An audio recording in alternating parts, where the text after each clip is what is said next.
Good afternoon. This is the House Appropriations Committee. It is still Wednesday, January 29th, 2025. It's 3:40 p.m. And we are back to take a look at some more language that Grady has put together for us.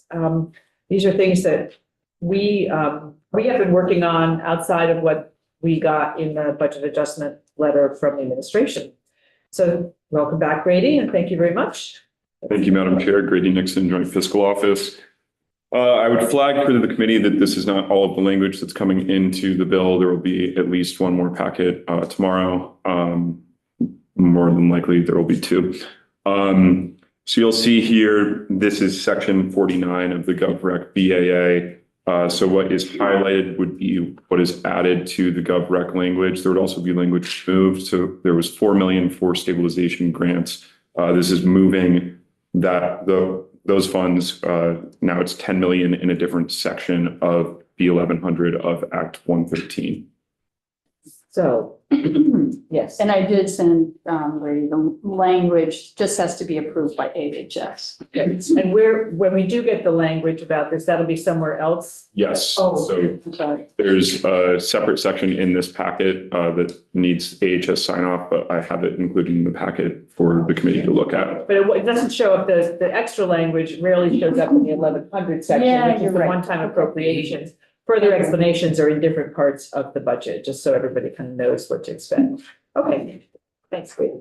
On page 2, section 54 of the GovRec, again, what's highlighted here is what would be added to the GovRec language. So you'll see sub D, sub 1, and so on is already in the GovRec language.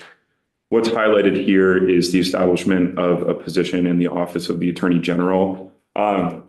The Attorney General's office has not provided a position title for this position yet. So you'll see they won't actually be establishing one XXXXX. There will be position title there. So this is the establishment of a position in fiscal year 2025 to develop and administer a statewide pre-charge program that was established in Act 180 of 2024. There's no request for funding in fiscal year 2025. They'd just like to establish the position so they can hit the ground running, and they're requesting funding of roughly $120,000 in fiscal year 2026. So you are expecting to hear from the AG's office on what the position is, or Trevor is, or? Yes, so I'll be reaching out and making sure that we get the correct position title for this. Great. Question. Just, I'm going back.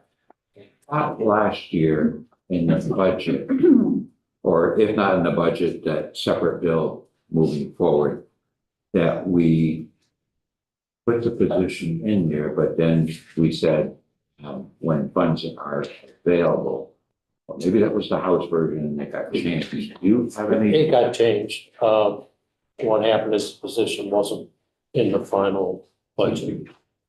And there was some question about being able to do the preliminary work and pre-charge program, right? Yeah. And the AG came out and says, I can cover this. Right. For now, Yeah. while we do our work in-house. And that's what they did. And that came out of Willa Farrell's shop, the conversion side, because that's where that will reside if we in fact fully fund it moving forward in the next year. The idea of establishing a position in the BAA is because there's always a lag in getting that position through human resources, right? Yeah. Even though there's only a couple months between BAA and the budget. And so those couple of months could be important in terms of establishing it, having it set up so that when we get to July, that person's on board. That's the rationale behind that. They have the funding right now, and it'll be part of, I haven't had a chance to look at the detail in the governor's, in their particular budget. But there should be a request, whether it's in the governor's recommend or outside of that, there'll be a request to fund this program. Okay, so we don't know at this point if it's in. I do not know. I couldn't pull it out of looking at the big book on the website. Okay, I flag it because I remember some of the conversation last Well, year. that's- I remember that's the when that situation. came here, we made a choice to fund it, or as funds, and I thought we had put the position in, but you're probably right, it probably got changed as it went through the process and the other side. I do remember some conversations with the administration, some of the administration weren't big on the program, and I don't remember all the details, so. Yeah. Except I do think they were putting some more money in the big bill. I think the governor mentioned in his budget speech that about doing more pretrial services. That's, no, it was, it's pre-trial. I'm talking pre-charge. Pretrial, okay. Yes, I know I couldn't recite why, but I know that they are different. Okay. There'll be more conversation around this whole thing. No, Just that's establish it. fair. I mean, it's just, I get it. But when you put the position in, it's easier to have this position. So, I thought we put the funding in, but, okay, okay, it's gonna be a roller coaster this year. it is. It is. All right, so we were expecting this language. Thank you, Grady. On page 4, so this is updating section 66 of the GovRec BAA, which is amending section D1100 of Act 78, the fiscal year 2024 appropriations bill. So again, you'll see in the highlighted language, this is amending a one-time appropriation to the judiciary that was made in fiscal year 2024, allowing for $50,000 of a $300,000 appropriation to be used for the construction of ADA compliant bathrooms in the Essex Meeting House. Judiciary is not going to use the full $300,000 appropriation for its original purpose. And with that $50,000 in funds, they can make sure that the Essex Meeting House is ADA compliant so they can hold meetings there rather than having to travel to Guildhall. Right, okay. Any questions on that? Okay. Section or page 6, section 77. So the highlights here are the treasurer's requested updates to that section in the BAA that we reviewed. So Rep. Dickinson had reviewed this and the committee discussed it earlier this afternoon. Right, we didn't know what they were, but I talked to her before she left and she said they were, the rest of the treasurer, she was fine with it. So it's on update from a shall to a may, and then the inclusion of underwriters' fees.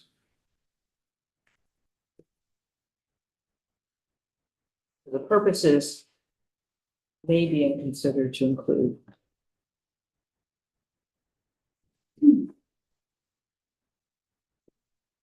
Yes, Chip and then Jim. I don't know what the historical haircut methodology might be. That's referenced on page 7. Standing or returning members of the committee probably know I'm not too familiar with haircuts either. That was good. Defer to Chris Roop on this if he has any knowledge. Brady told a joke. I'm kidding.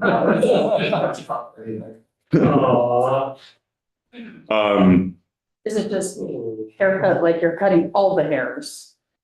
And, this is distributing bond insurance costs across all capital appropriations. So instead of doing that. So yeah, to the extent that I could speak to this, I can't say anything about the haircut methodology. But this is part of those sections that are aligning with current actual practice of using debt service funds. I think a haircut methodology is across the board. We had somebody. Oh, is that correct? For the record, Bill Anderson, Finance Management, that's exactly correct. So previous practice was to withdraw a small amount of money from each bond issuance to pay for all the associated costs. But that's actually the way you have to do it, yes, standards. That's what's referred to as the haircut, like trimming back each bucket to cover the associated. Okay. It ended up with a really weird hairstyle. Mhm. Okay, thank you. And Gatsby is good. We want to follow Gatsby. Jim, you have another question? Yeah, just, that was helpful, but is this also to help on the reserve conversation? appropriation? No, nothing to do with it. Okay. Okay, fine. Thank you. On page 8, so this is language that was recommended by House Education to ensure that students in the high school completion program are able to obtain a diploma. So last year, the high school completion program was removed from statute. The replacement program, the adult diploma program, consolidated some of those various adult ed programs, which left a group of students in an indeterminate situation because the program that they were in no longer exists. So this ensures that those students can still obtain a diploma. Right, this is the 120 students, Mike. Yeah, I just wanted to expand on what was said here is that these students have completed their work. The only thing they're waiting for is a diploma now of some sort, and this will allow them to get that. There's the one little limbo section that wasn't anticipated. Or you hope when you're going to do all that work. Yeah. So this is great. And this is the one, I believe, that's going to be effective on passage, not. Yeah. Yeah, maybe a lot of it is, I guess. Yeah, I guess the most of the budget adjustments effective on passage. Yes. That other one is back to January 1st. Okay. Yes, so for the committee's awareness, the standard for the budget adjustment is that, or the default is that sections are effective on passage. For the budget, the default is that sections are effective on July 1st, which is the beginning of the following fiscal year. Right. Okay. Thank you. Let's put that in here. On page 9, this is language related to SNAP suggested by the House Human Services Committee. This would allow DCF to extend SNAP benefits using discretionary exemptions. That's the 29,000 federal units vouchers, whatever we Yeah. call them, that.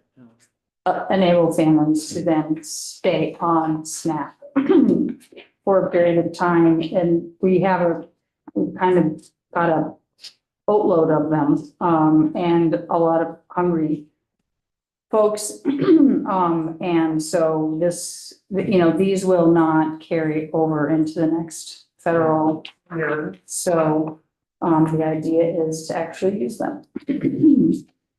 Excellent. Question. Yes.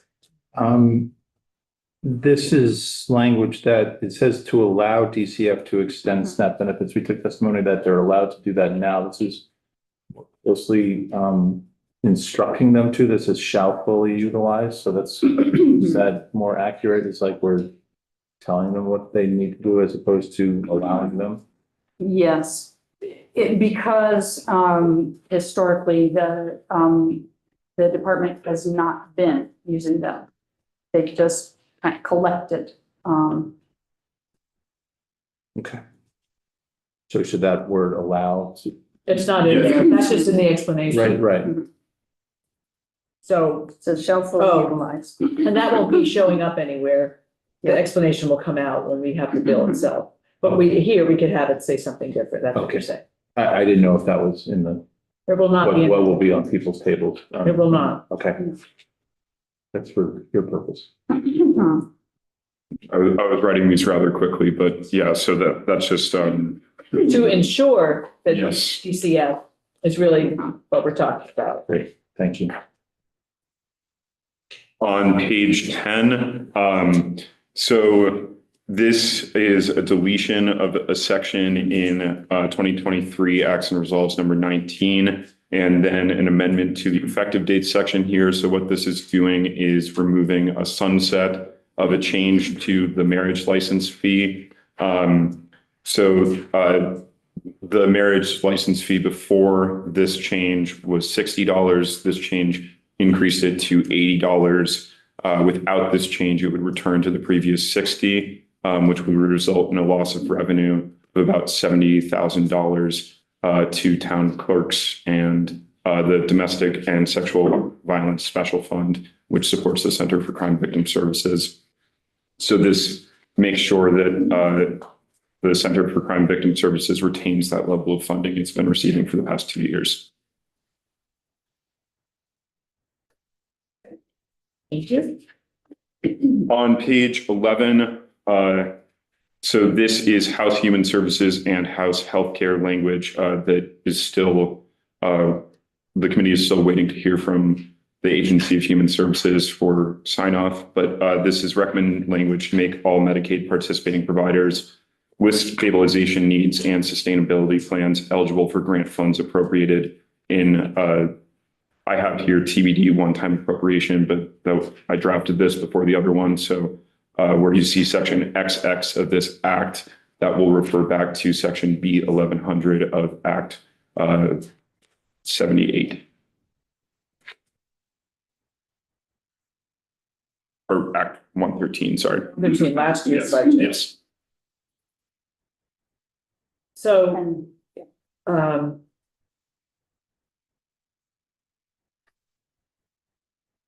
so this is covering the 10 million? Yeah. And the 21 million?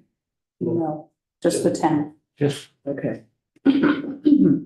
So they want to have needs and a plan to achieve sustainability. Okay.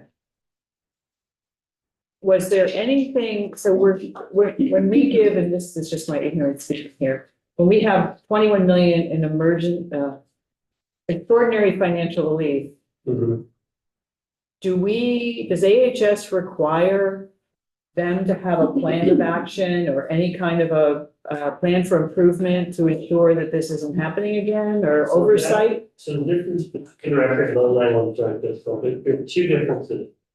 From the 10 versus 21 million for nursing homes. The 21 million for nursing homes is Medicaid matchable because it goes into certain rates. However, we get it back. It's a loan, but we're getting it back. Whereas the 10 million is a grant, we're giving it to them, we're not paying it back. That's my understanding. Okay, I see Dave nodding his head. I didn't realize that 21 million was a loan. Or I don't know what you call it, but where we get it back. When do we get it back? I'm not sure. I think that's negotiated, but it's recouped through their Medicaid payment rates. Okay, so it could be over several years. Yeah, so if you're getting a Medicaid payment rate, they're not gonna wanna zero it all out. It might take Right. 20%, 20%, et cetera, or longer. Thank you. Okay. Okay. Yes, oh, yes, okay, thank you. And Madam Chair, we're just waiting for AHS to finalize this language. Right. Okay. Okay. Do we ever not recoup the money on the EFRs? Have we ever not gotten the money back? I don't know if any have actually closed and been unable to. Some have closed, but I'm not sure. Can't answer that. Nothing to find out right now, but I'd be curious sometime to know that answer. Thanks. Okay, On page 12, this is an amendment to 2022 Acts and Resolves number 185, the fiscal year 2023 budget. This is changing an appropriation to the judiciary, net neutral. So this is reducing a $5,720,000 allocation of that appropriation to replace HVAC and directing that $800,000 to upgrading the network wiring and security systems in county courthouses. okay, so now I'm confused about this. Because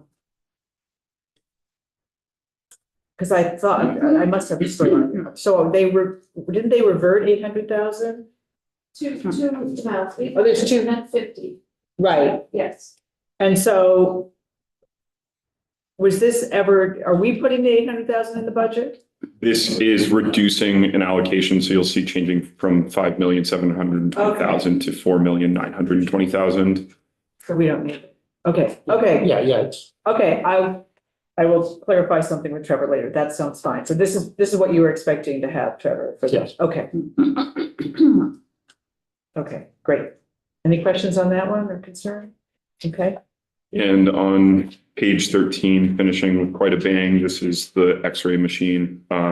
So again, just changing the allowable use of an appropriation from 2023 Acts and Results number 69, so that the Sergeant at Arms can use funds appropriated to purchase an X-ray machine for the State House. so we had this is what you talked about, Tom. We had the money for the chairs and now we want to extend it, add an additional use for the money. Yeah, they want the spending authority. Yeah. Okay. Any questions on that? Cheers. That was a step up. Yeah, oh, absolutely. Absolutely. All right, any questions on any of that language at this point? Looks like we're waiting for one thing and, well, a couple things, AG and then the AHS sign off and you'll just like over now for somebody who was creating now. And I know we have a few more pieces tomorrow. So I think committee that we will be done for the day. Question, John? You look like you're, okay, all right. So if you have language, if you have anything else you need to check out, I know I'm going to check out ACCD and the municipal planning stuff. That'd be good to have an answer by tomorrow, so we can close that out. Okay, so they're working on it. Yes, great. So we are closing in. A little bit more tomorrow and we'll see what we have. I know Erin's gonna start getting some people to come in for FY 26 this week. Because it now looks like we're gonna have some time.